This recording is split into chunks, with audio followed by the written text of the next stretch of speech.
רצינו לספר על הכנס שלנו. אוטוטו, מה זה יוצא? לקראת סוף פברואר, יש כנס שלנו. כנס שלנו, זה לא כנס סוג שלנו, זה כנס קבלה עולמי. זה כנס שיהיה בו חברים שלנו מכל הארץ, וחברים שלנו מכל העולם יהיו שם. אבל אנחנו רואים הכנס שלנו. למה הכנס שלנו?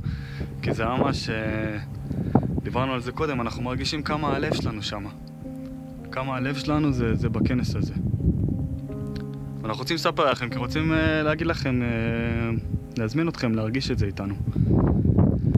הכנס הזה זה לא מילים וזה לא הלימוד, שיש שם לימוד בפני עצמו, שיעורים מדהימים שיש שם, אבל זה לא זה, זה פשוט, זה הרגשה מאוד מיוחדת שיש בכנס הזה.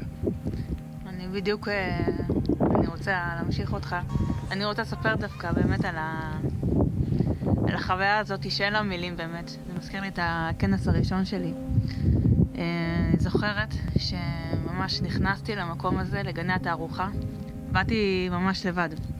ואיך שנכנסתי למקום, לא יודעת איך לתאר את זה, פשוט מין הרגשה כזאת שאתה נסחף בתוך חום ואהבה, ונכנס לתוך משפחה גדולה גדולה גדולה שמקבלת אותך ומחבקת אותך.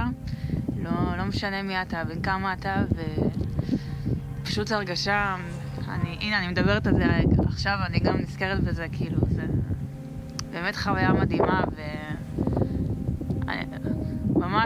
אני ממש אשמח שכולכם תבואו ותחוו את החוויה הזאת ותרגישו אותה, ובאמת, כאילו, מילים פה זה ממש קטנות לעומת הרגשה האמיתית שמרגישים בלב.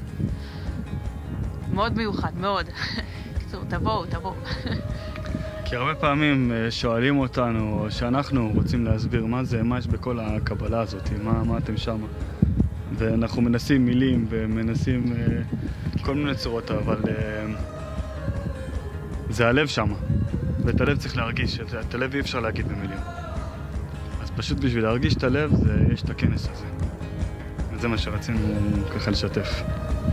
אז אנחנו נהיה שם. ואנחנו נשמח שכל מי שאנחנו אוהבים גם יהיה שם, ונרגיש ביחד את הרגשה הזאת המיוחדת.